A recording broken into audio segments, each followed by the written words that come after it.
Welcome back. The true test of leadership is in the time of hardship and adversity. Borno State Governor Professor Babagana Zulum is living true to that.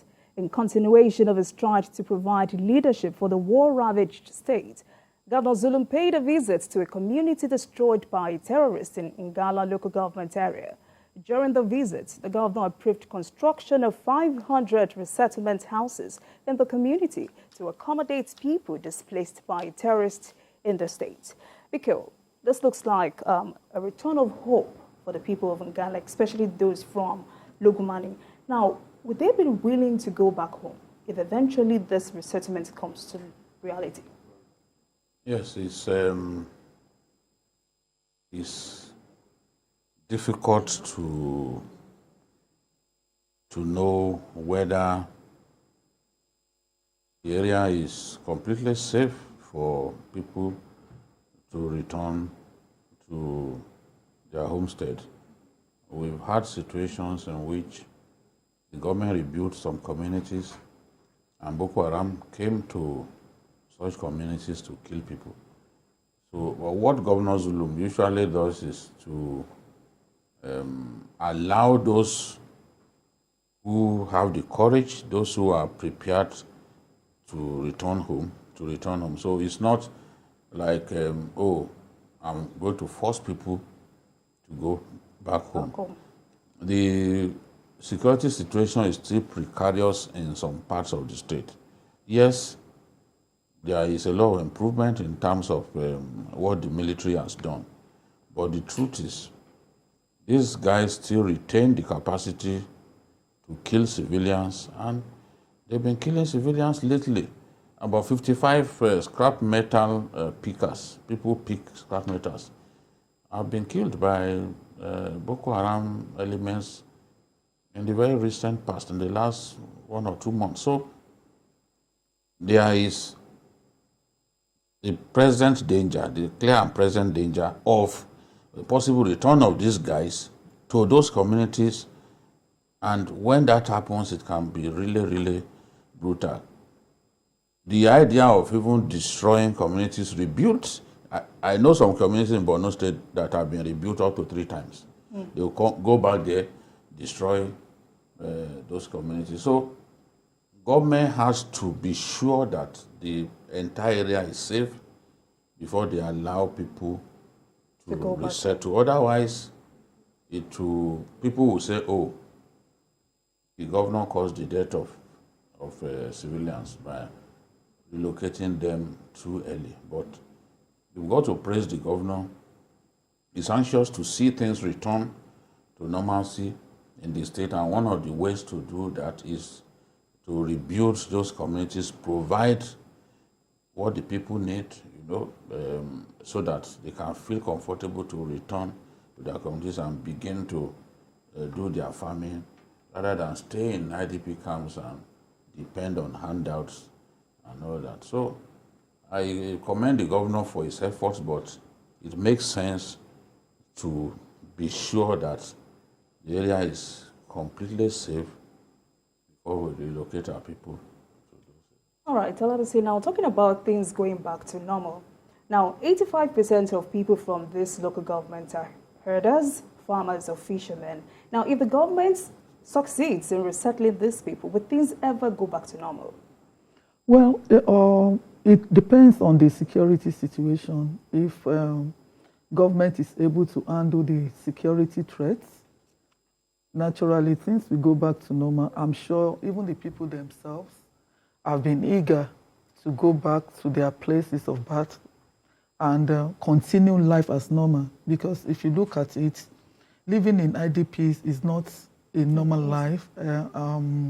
They go through a lot of things, and this psychological feeling that you are displaced, you can't even go back to your own place. You don't have a place you can call your own.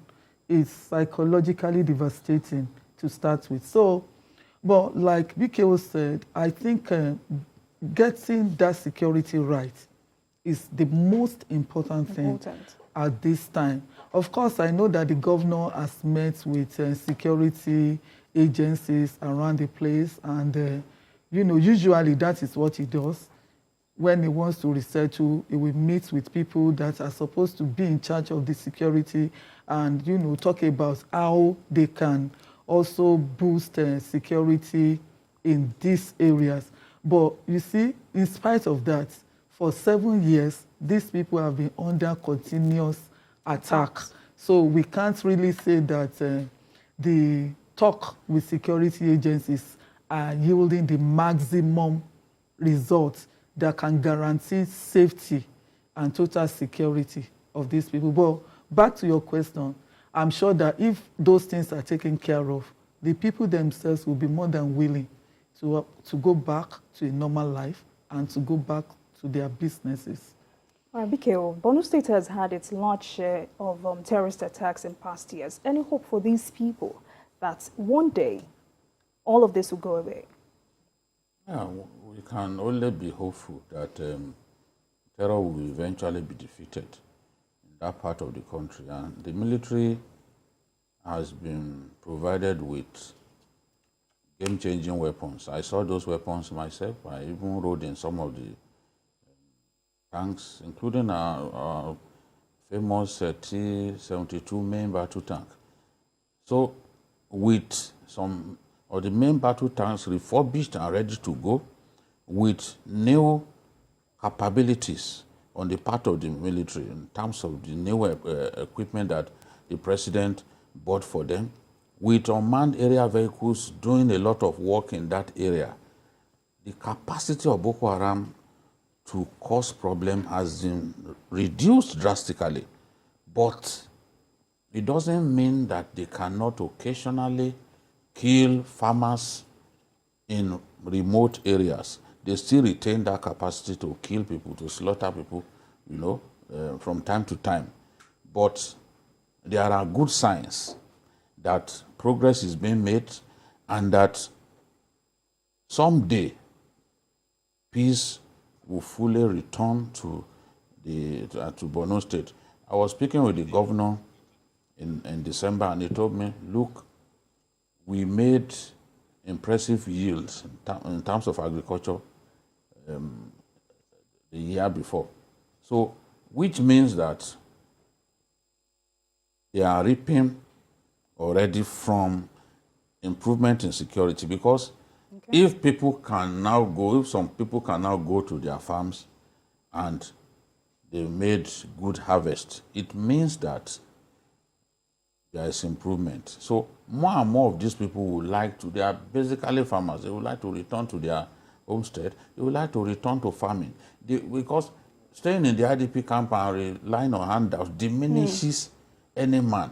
So they want to be able to farm and make their own money and provide for their families, instead of a whole family of 10 staying in IDP camp. Some of the children were born there, grew up there. And there's a lot of prostitution, a lot of drug use, illicit drug use. So I long for that day when Borno State will be completely safe and all the people in the IDP camps can then fully return to their homes. But I know that even that will take some time. Hopefully we get there. As an interest-driven game, politics thrives on intrigues and betrayal. Senate President Ahmad Lawan is facing the political battle of his life after his botched bid for the 2023 presidency on the platform of the All Progressives Congress, APC.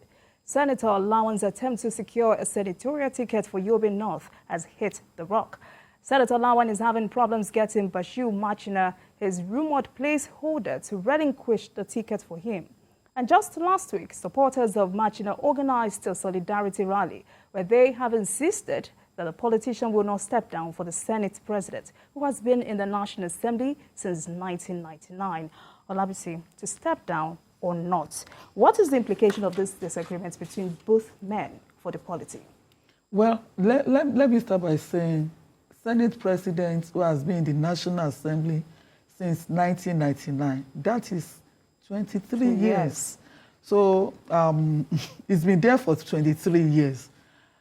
Well, if the other man does not step down, it means that at least for the first time in the past 23 years, Ahmad Lawan will also have to be at home and also watch the polity from the sideline. Yeah, and from the way things look like, I doubt if that is not going to be what he will go through this time around, because it's obvious that this fellow that has been given the ticket for the senatorial position is not willing to step down. You know, he has already written the APC national chairman, and telling him that he does not intend to step down. And also his supporters have gone to see the EMA, and they've told the EMA that their leader was not, that is who they want. And interestingly, the EMA just said, I wish you well. I wish you well in your political career or whatever. So which means that in a way he has gotten the approval of the EMA, the support of the EMA. And he also said that he never wrote any letter or he never made any promise to step down for Lawan. So really it's, I don't know, for Lawan, maybe it's a calculation that went wrong. A miscalculation. Yeah, it's a miscalculation, because unlike the Abia State governor, who decided to put his own brother forward, you know, maybe somebody he could trust, and when he came back, the brother easily gave him the ticket. So Krota put his in-law there. But he actually miscalculated, and I doubt if Lawan is going to get it this time around. Mikhail, would you like to react to that? Well, you know, this National Assembly that Lawan heads completely played itself out of the electoral bill amendments. I imagine a situation in which none of those lawmakers could vote in the last primary elections of the party, right from even the world level, because they shut themselves out. A bill that you passed by yourself, you left yourself out. That was the first disappointment that we can talk about as it concerns Ahmed Lawan.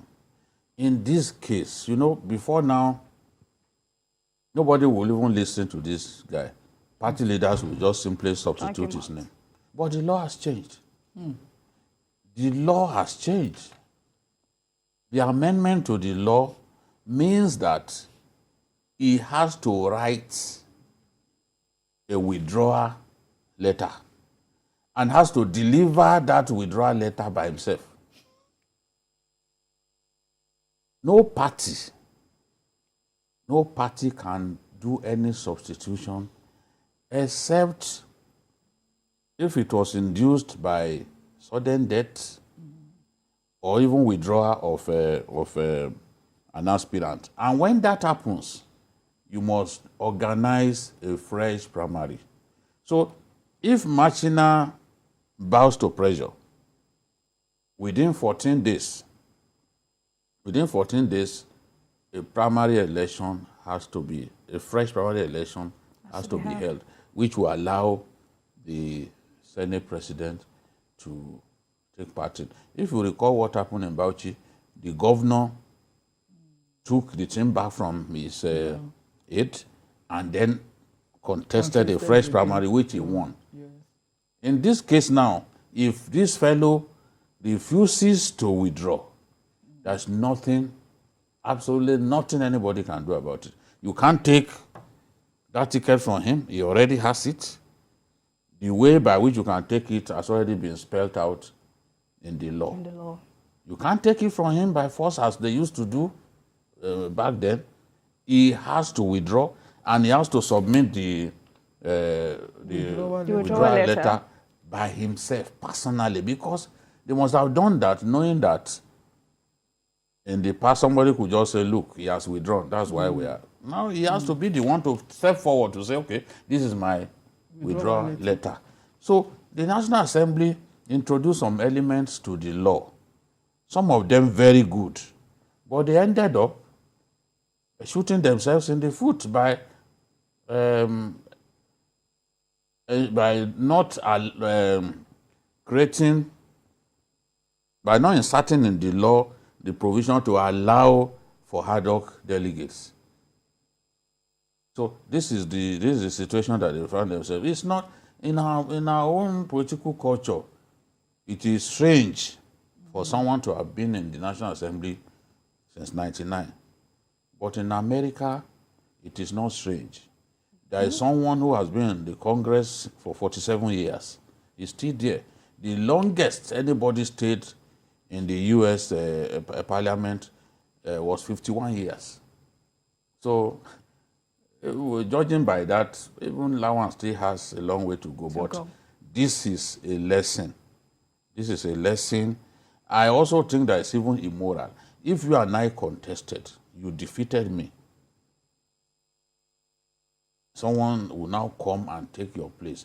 Or if we voted for someone because we like that person, what right has that person got to give what we gave him to someone else? Because that is what we are saying. They've been doing that for years. Are making now. Yes, they've been doing that for years, but at some point it has to stop. It now looks likely now that this whole idea, because we have not seen where in the world this is done, that somebody will hold a position in trust for another person, except Nigeria. Maybe this will now be the trigger for them to look at that law and amend it so that this sort of thing does not happen again. But it makes no sense for someone to win, for the people to vote for an individual, and for that individual to simply step out of contention for someone else to take his place. It's immoral. Now, Biko, talking about his supporters who have said and insisted that this guy will not be stepping down for Lawan. And as interesting as this situation is, it is receiving a lot of buzz on social media. Now, do you see his refusal to step down as having so much support, widespread support? I think it enjoys a lot of support. Okay, amongst supporters of Shivaji Bola Ahmed Tinubu, for example, they think that this is payback time. It sounds him right. They are not happy with him because he contested against a man who is known to have supported him over the years. He supported him to be Senate President. Bukola Saraki double-crossed everybody and became Senate President. Asiwaju still retained his support for him. He came back in 2019, he became Senate President. That was why you can see that even in his speech, Asiwaju could not resist a dig at him because he didn't expect that to happen. Now, this kind of misfortune, some of those supporters will be happy that he serves him right. He was playing a bad game in Abuja, not knowing that in Yobe, he was already toying with his political future. It's like what the Yorubas will say that or what the Bible will say, the crafty taken in his own craftiness. I have not read the Bible up to that level. You know, you women are prayer warriors. You know every line of the Bible. So I think it's a lesson for... I hope he is able to convince him, but it doesn't look like that's going to happen because the people behind him are the ones saying no way. And they know that without that withdrawal letter, that place can't be taken. By Saturday, 18th of June, all eyes will be on Ekiti State when people of the southwest state will be electing a new governor. To ensure a credible conduct, the Independent National Electoral Commission, INEC, has deployed 8 resident electoral commissioners and 4 national commissioners for the poll. INEC Chairman Professor Mahmood Yakubu warned against violence before, during, and after the exercise, and he has assured the people that their votes will count. As of now, a total of more than 749,000 voters, representing 76%, have collected their permanent voter cards, PVC. Biko, from the feelings you're getting from Ekiti State, is INEC ready for this exercise on Saturday? INEC, it's difficult for me to know that they are ready. The clearest sign you will see on election day, when ballot materials don't get to certain polling stations on time, you then ask, what have these guys been doing? Right now, there is no sign that they are not ready. and there is no sign too that they are fully ready. I want to wait until election day. I want to see the swiftness with which ballot materials are deployed, the swiftness with which they respond even to cases of late delivery of ballot materials, and even INEC equipment not working. You expect that when that happens, they have to move fast to troubleshoot and solve the problem. On election day, we will see whether INEC is ready or not, because it's one thing to tell us that you are fully ready, you have everything in place. On election day, that is the true test of your readiness. So I've seen in the past when INEC told us, look, there's no problem, we have worked with transporters, we have agreement in place for them to deliver ballot materials for us. The agreement is fine, we don't have any issue. Only for you to hear that those guys have not been paid, and some of them will want to hold us to ransom on election day. So I think that it takes a lot more than deploying many high-ranking INEC officials to have a well-organized election. INEC has its own rule book. Sometimes they go against their own rule book. Some of what they promised to do now, deploying multiple recs and all, they did it in Anambra. They did it in Kogi and Bayelsa during the off-season elections in those two states. In spite of that, there was a lot of vote rigging, a lot of violence on election day. And what the law says is where there is violence, results should not be returned from those places. But we still saw results being returned from places where ballot boxes were snatched. So INEC sometimes, even its own staff, refused to follow its rules to the letter. And that's why we have all kinds of problems on election day. But let's hope that this election will be an improvement over the Anambra election in every way. We want to see constant improvement on the part of INEC. That's what will make Nigerians to have greater faith in the process. Okay. Olabisi, now it is a state governorship election and the Osun state governorship election coming up in July will be a test run for the 2023 elections. What do you think INEC needs to do to get it right? Well, if you ask INEC will tell you that it's more difficult to run off elections than the real elections, the general elections. They will tell you that all politicians usually concentrate when it is an off-season election, like the Ekiti and the Osun State election.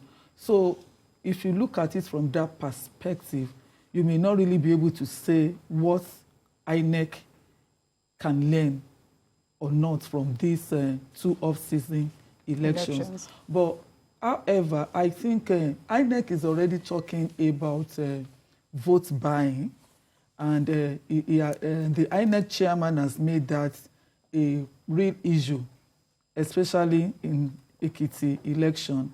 And according to him, the ballot boxes have been reconfigured to fight vote buying. But I ask myself, of what use is a reconfiguration of a ballot box to vote buying? How will that one prevent vote buying? Yeah, the chairman also said that this time around the ICPC and EFCC will be on ground to check both vote buyers and vote sellers. So personally, I'm eager to see how INEC is going to navigate that area that has been identified as a major problem. Because if you listen to General Abdul Salam also, he also mentioned something about the expectation of Nigerians, the fact that the expectation of Nigerians in the coming elections might not be fulfilled because of the level at which money is now involved in electioneering and voting and all of that.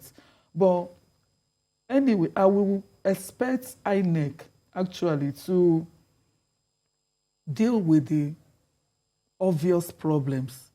Of course, INEC is not the prosecutor, okay, but at least this time around, we don't want to hear stories of people buying votes and going scot-free. If it is true that some people are planning to buy, both the sellers and the buyers, we want to see situations, if it actually happens, we want to see situations where they are arrested, okay, and prosecuted. At least, of course, INEC is not the prosecutor. I said that earlier. They will only hand over to the police, and it is the police that prosecutes, and INEC will just tell you. But let us see what INEC is going to do in form of arrest.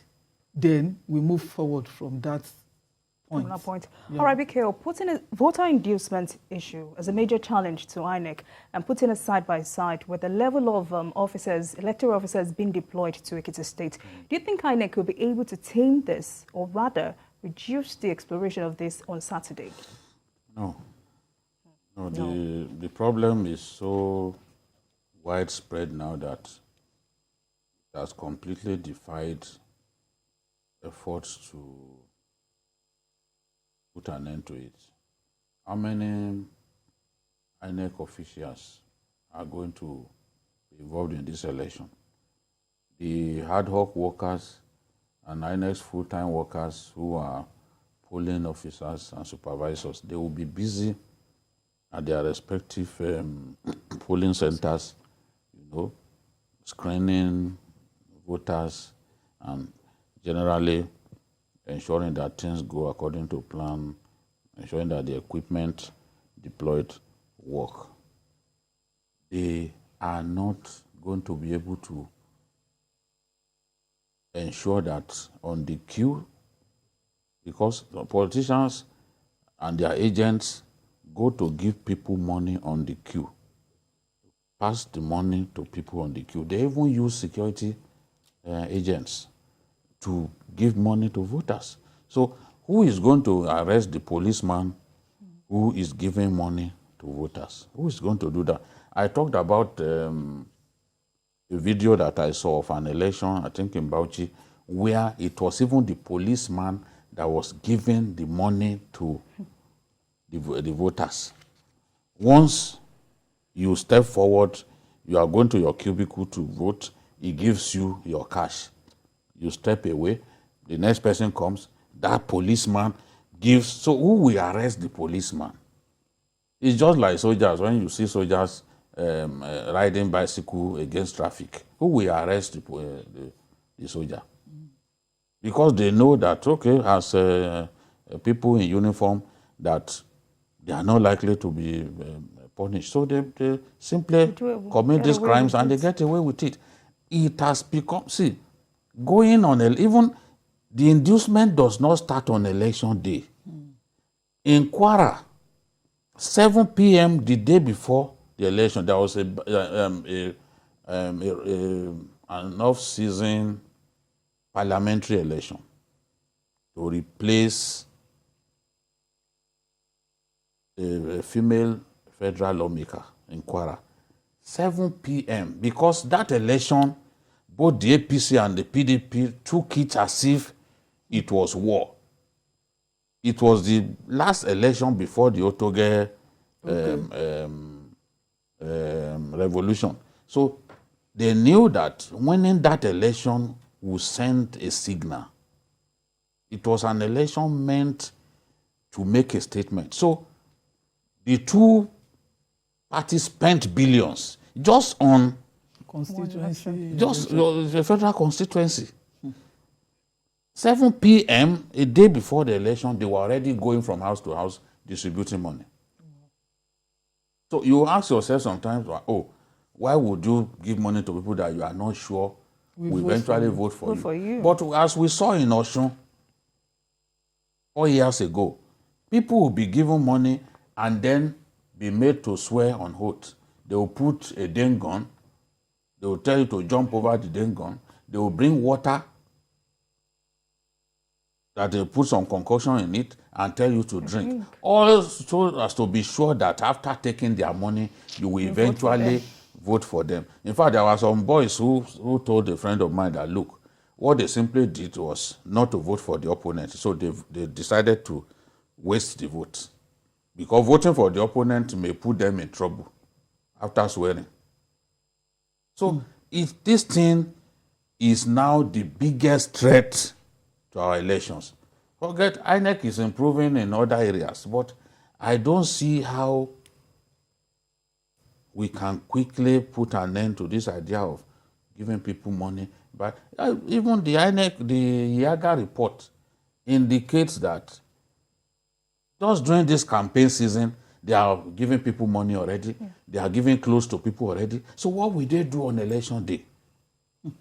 Because Yaga complained and listed the local governments where this thing was prevalent, giving money to people.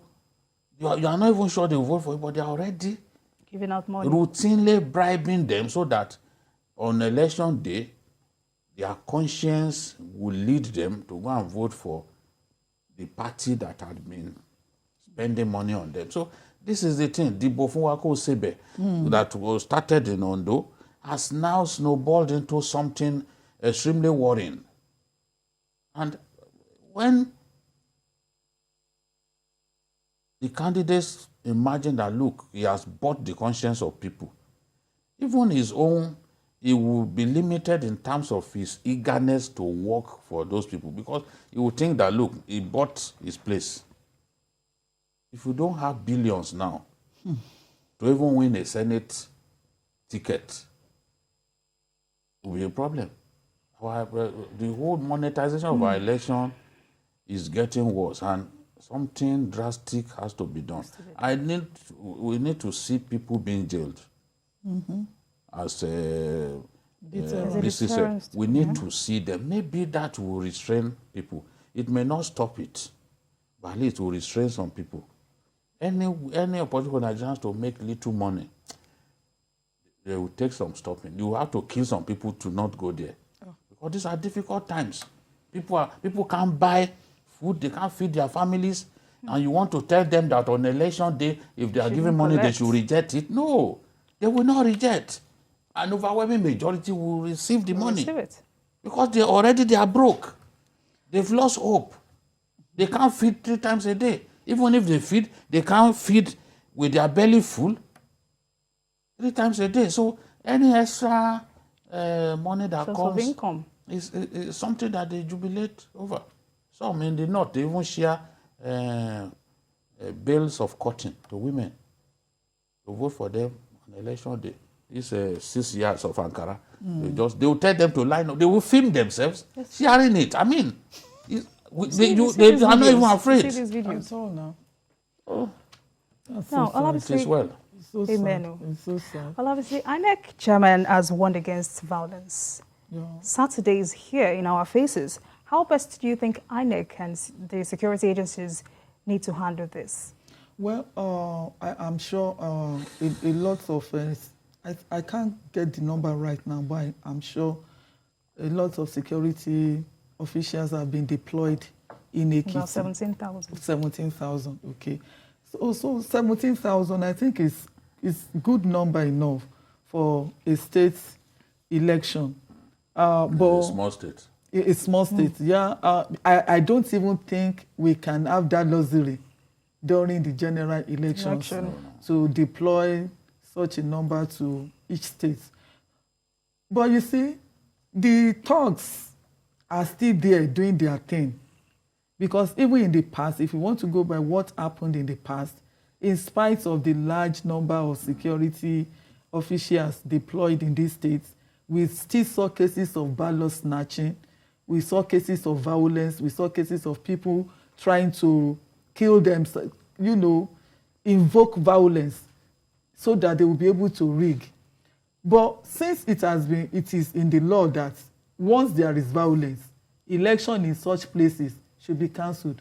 But do you know that these politicians, where they are weak, they also deliberately start violence so that that election can be cancelled, so that there will be a rerun, and during the rerun, they will still do the violence. And, you know, they will just threaten people, prevent them from coming out to vote so that they can have their way. It's such a terrible thing, the way we practice our own democracy in these parts of the world. But you see, for INEC, I think INEC is so much burdened with a lot of things.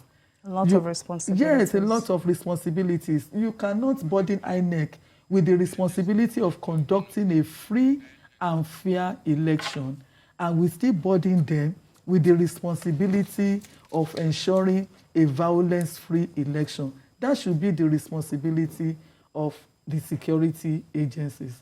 All right, thank you, Labisi. We have a caller, Ernest from Enugu. How are you doing, Ernest? Please make your contribution. Good evening, Babajide and Co. I'm doing well. Thank you for the good work you are doing for Nigeria. So this your program is one of the best here in our programs. Yeah, based on your topic for this particular moment about the money inducement in our election, I don't think the Nigerian government or the security forces are getting it right, even the FCC, because it seems that there are laws in Nigeria. One is meant for the poor, and the other one is meant for the rich. Because you can't tell me that EFCC is not seeing or watching what is going on in Nigeria, particularly from all these big shots in our politicians. Most of them are sharing money openly, and EFCC is not doing it. It seems that this EFCC is only now after Yahoo boys. Why can't they trace all these big politicians so that there can be sanity in our electoral system? Because we can't continue this way. Visit other countries, then you see that what Nigeria is doing, just you understand. I just pray that things will improve in this land. I'm highly disappointed in this APC government because they came with threatening. All right, thank you. Thank you very much, Ernest. Thank you for that contribution. Abigail, more than 17,000 police officers only, apart from other sister security agencies. Now, this is higher than the number we had in 2018. Do you think this is the best approach? And do you think this high number of police officers would do a lot for this election? If they deploy them appropriately, if potential flashpoints are identified and you send them to those places, you see, it is against the law for the security agencies and operatives to move too close to the polling centers, and thugs exploit this. Security agents are not supposed to move even within 100 meters of a polling center, because they are not supposed to intimidate the voter and all that. But you find thugs, especially when it's obvious that a particular candidate is losing, they will now attack voters on the queue and snatch ballot boxes. So how are people able to snatch ballot boxes despite the huge number of security operatives that we deploy for elections? Look at Edo. We sent so many of them to Edo the last time. It looked like we were preparing for a war, and they even rolled tanks onto the streets, just a kind of try us if you can. But at the end of the day, you still find cases of people snatching ballot boxes, cases of, what's it called, vote buying, that they ought to arrest people for. So when I hear this huge number of policemen being deployed, these days it doesn't bother me, because you still see violence on election day. What is the problem? Is it that sometimes politicians ensure that security agents don't go to places where they have plans to rig? I suspect that this is the problem, because even sometimes these security people connive with politicians to undermine the process. So I'm not overly excited about a huge number of people, security men sent to Ekiti. We just hope and pray that the whole exercise will go on fine and people won't lose their lives unnecessarily. Absolutely. Now, away from Ekiti State to other matters, that the presidential candidates of political parties in 2023 elections are yet to pick their running mates with less than 3 days to the June 17 deadline indicates that the matter is delicate and critical for them and the country at large.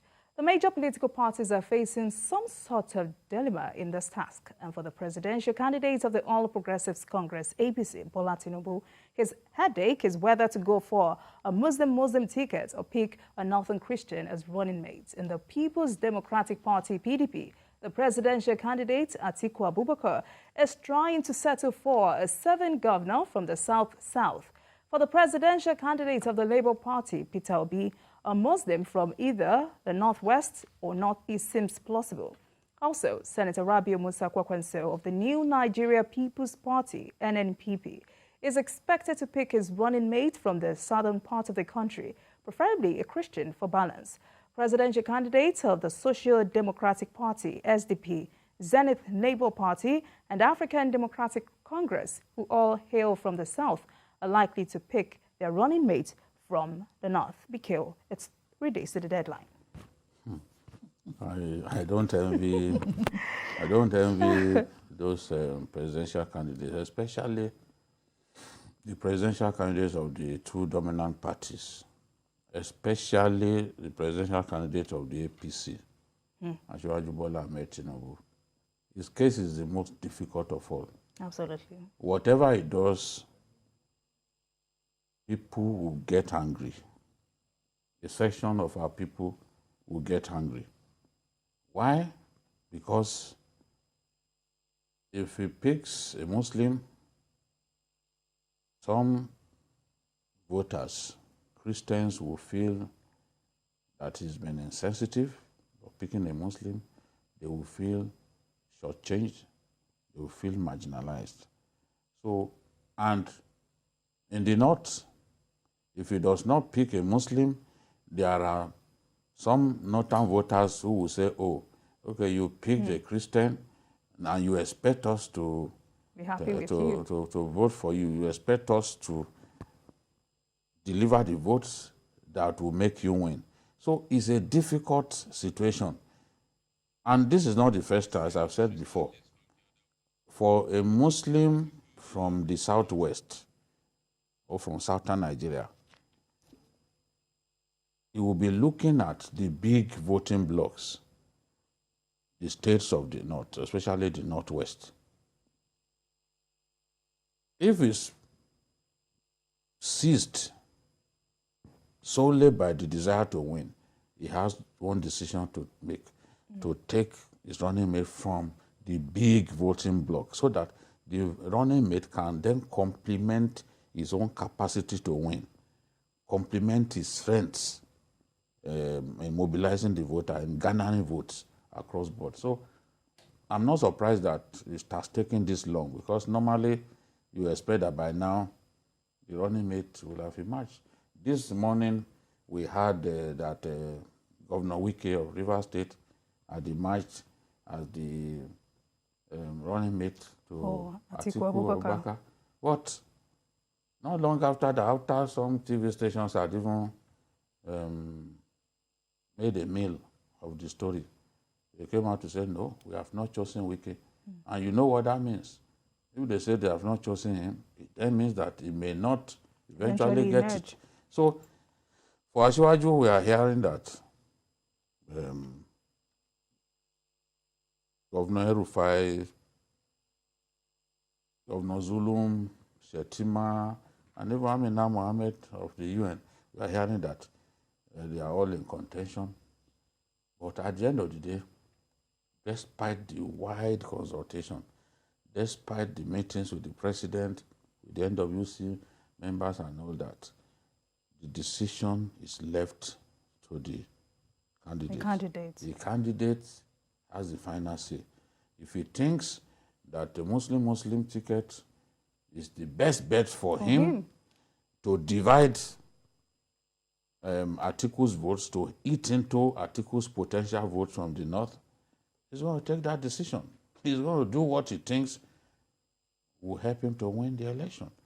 I just hope that we can get to that point in our country when we are simply looking at the capacity of the candidate, what the candidate can do, and not where the candidate comes from. I hope we can eventually be like Rwanda, for example, where nobody has the right to say it's Tutsi or whatever. If you come out to say you are Tutsi in Rwanda or you are Hutu, you are going straight to jail. You have to say you are from Rwanda. That's all. So I hope that we can get to that point when we will de-emphasize these things that divide us: religion, ethnicity, and there have been parallels. Students of history we easily point at parallels in the past when we had Christian, that Gawan and Way. Both of them were Christians and they ran this country for years. You know, we had Idiagbon and Buhari, Muslim, they ran the country. We had David Mark and Ekweremadu, Senate President, Deputy Senate President, both of them Christians. Now in the House of Reps, we have Bajabia Miller and Wase, both of them are Muslim. Nobody's talking about it. So I think what matters the most is what have these candidates got to offer. But at the same time, I'm not going to deny that people will feel bad if the running mate does not come from maybe their religion or from even their geopolitical zone. Well, I would say let's stay a little bit on this Muslim ticket as it concerns the APC. And I do hope, like BKO said, one day we'll be able to leave all of these sentiments behind us. But for now, how do you think APC should handle this? That's a tough question for me. Because, you see, we didn't just get to this point. It's been on and on. Religion wasn't this deep in Nigeria. It wasn't. It wasn't this deep. But somehow in the last 7 years, we've so much played up on issues of religion and ethnicity, unfortunately, by people at the end of affairs. So, and that is what has actually awakened some form of, you know, sentiments in people. And that is why people are talking about Muslim or Christian. And I also think that left to many Nigerians, even now, they want somebody that is competent. They want somebody that can move the nation forward. You get it? But they are also not comfortable with the fact that people that are talking about irrelevance of Muslim or Christian tickets are the ones that are guilty, so to say, of most guilty, or most, you know, of maligning some certain sectors, and that is why people are angry. All right, Olabisi, I would please permit me to kindly hold your thoughts. We have Hassan from Abuja. Hello, Hassan. Hassan, are you still there? Yeah, I'm here. All right, please go ahead. Yeah.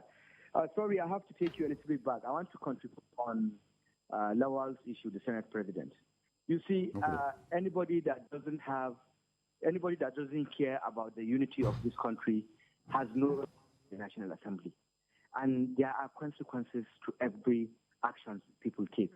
He should forget about the Senate. What has he done in the last 25 years to his senatorial? Nothing. They're the most poor, the most hungry, they're the most retired in everything. So I think he should leave somebody else to come in and try. And this was even against the unity of this country. So I think there should be consequences for that. Let him go and rest. We don't need people like him in the National Assembly. We don't need people that think the way he thinks in the National Assembly or in any offices in our country. People that don't care about our unity. A lot of them wear the badges and ID cards of region. You and I are born into united Nigeria. We want unity in this country. We want peace. Anybody that is saying they should bring a northerner who has that psyche of bringing a northerner to be president after President Mahmoud Buhari does not want the peace and unity of this country. They should not go close to any office in this country, in the government. They should not go close to any office in the government. People like Lawal should go home. So you're saying South Lawan right, have you? It serves him right. There should be consequences to every action. It's Ashuwaju he's made. He brought him to the Senate. In fact, without the government, Lawal can never be in Senate. He doesn't win his elections. Right. The governors win his elections for him. He doesn't win. We know now. We know. It's true. Thank you very much, Hazard. All right, BK. We have a lot of names on the list coming up for the running mate for Tinubu. Now, do you see any of the APC governors? Which of the names do you think would come up? I think the most formidable is the Borno State governor, where I'm not sure that he wants it. I'm not sure that he can be convinced to take it. But he has tremendous popularity across the whole country. All right. He's probably the best governor of this era. But will he take it? He has said it before that he does not want it. And then, of course, his own boss, the man who gave him the job, Shetima, is well loved by Tinubu's supporters and close aides. So that's one person who could also get it. And then the governor of Kaduna, all right, El-Rufai, is also, you know, a solid technocrat. He would do a good job of complementing Asiwaju. All right. Thank you very much, BKO. I've been hanging out with Babajide Kolade Otitoju and Olabisi Deji Folutile. Thank you very much for coming on the show. And that's all on Journalist Hangouts today. Join us tomorrow for another episode of the program. Join us on Sunday from 1:30 to 3:30 p.m. for Journalist Hangouts on Sunday. We are on YouTube at youtube.com/TVC News Nigeria. I am Olajumoke Olatunji. Bye for now, and God bless Nigeria.